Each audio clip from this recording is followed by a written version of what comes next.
In August 2005, five young friends decided to explore a little-known underwater cave on the side of Y Mountain in Provo, Utah, nicknamed the Cave of Death. The name alone should have been a warning, but the group had no idea of the deadly danger that awaited them inside. In the end, of the five, only one made it back. What follows is the tragic and detailed account of what happened inside the infamous Golom Cave. On Wednesday, August 17th, five friends went out for dinner and ended the night in a heated discussion about a secret cave on the side of Y Mountain. This mountain is located next to the BYU campus. So many local students knew of the cave's existence. But no one dared to enter. It was one of those places that people talked about in whispers, a place you could see from a distance, but was strictly forbidden to explore. The legend of the cave was more alive than ever, because two young cavers had thoroughly explored Golom Cave just a year before. At first glance, the cave did not look welcoming. It was partially flooded with a foot of water and had a ceiling only 4 feet high. Anyone who entered had to crouch and wade through a 100-foot-long passageway in shallow but dangerously deceptive water. For most hikers, exploring this cave was not an appealing idea. But for those who knew about the hidden chamber within, the challenge was too tempting to resist. The hidden part of the cave could only be accessed by squeezing through an 18 by 24-inch water-filled hole near the ground. Even for those who knew what was on the other side, this narrow, submerged passage was daunting, even for the bravest explorers. That night, the group decided to test themselves in this dark, unwelcoming cave. By the time they reached the area, it was already 2 a.m. They sat outside for a while before deciding to venture inside the seemingly shallow cave. Jennifer Gilbraith had been through the water tunnel before, so she reassured the others that they could simply hold their breath and swim the 15 feet to the inner chamber. Even though she had experienced horrible hypothermia and passed out on her previous visit, she was still eager to show her friends this secret spot. Blake Donner, Scott McDonald, and Ariel Singer agreed to give it a try. Their fifth friend, Joseph Ferguson, decided to wait outside the main cave until they returned. With only one flashlight, the four headed toward the small opening in the cave floor. By this time, it was 4:30 a.m., and it was completely dark outside.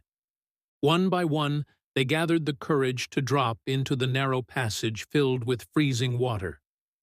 Jennifer went first, since she was the only one who had been there before. The others watched as her head disappeared underwater, creating a small ripple as she moved to the other side.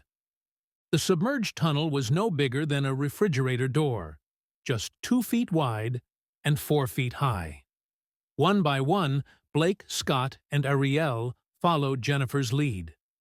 A rope had been tied to a rock in the main cave and stretched through the tunnel to a wooden post in the inner chamber. With such a small space, they likely thought a rope wasn't necessary to guide them back out. Unfortunately, that single decision would cost them their lives. Brian Lamprey, a caver who had explored Golom Cave in his youth, later said that on his way out, he missed the exit hole and ended up in a dead end just 4 feet away from the opening. In a moment of panic, he realized he was trapped by solid rock.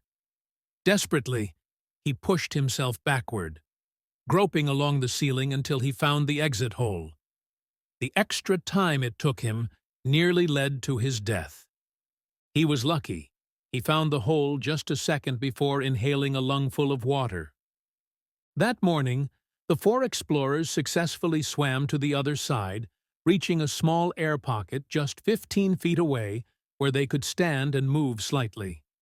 Joseph waited outside, unsure of how long they planned to stay inside. Since they hadn't set a clear plan, he simply waited. At 5:30 a.m., he became worried. He entered the cave and looked into the water-filled hole, but saw no signs of movement or any flashlights. Not knowing what else to do, he called some friends familiar with the cave. Then he called the police. Inside the cave, the real horror was unfolding. The moment their heads emerged from the water in the inner chamber, they would have felt a brief moment of relief, a deep breath after swimming through the tunnel. But that breath was their death sentence. In caving, the term bad air refers to any atmosphere that lacks the normal 21% oxygen and 79% nitrogen mix. In stagnant caves like this one, carbon dioxide can silently accumulate due to natural erosion, plant decay, and even candles left burning. With no air circulation, carbon dioxide would have settled in high concentrations near the water level. Unknowingly, the four friends had entered a deadly gas trap. Even experienced cavers would not have survived in that environment.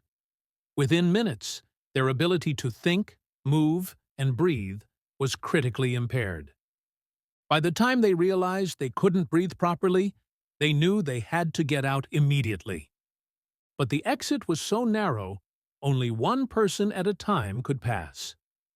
Jennifer went first, but she couldn't find the exit hole before running out of air.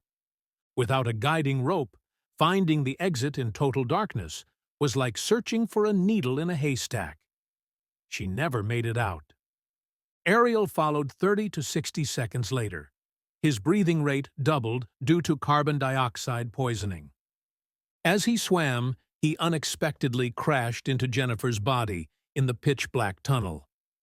Panic set in. There was no room for two people to pass through the tiny hole at the same time. He likely didn't realize Jennifer was unconscious until it was too late.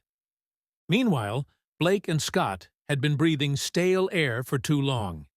Their oxygen levels were dangerously low, and panic was setting in. When Blake finally entered the tunnel, he found his two friends floating lifelessly. Confused and weak, he struggled to find the exit, but it was already too late. The last explorer, waiting alone in the dark cave, faced even worse conditions. His escape route was blocked by the bodies of his three friends. He never made it out. When authorities arrived, rescuing the victims was difficult. They pumped oxygen into the cave and lowered the water levels to improve visibility. The first body found was Jennifer Gilbraith, floating inside the tunnel.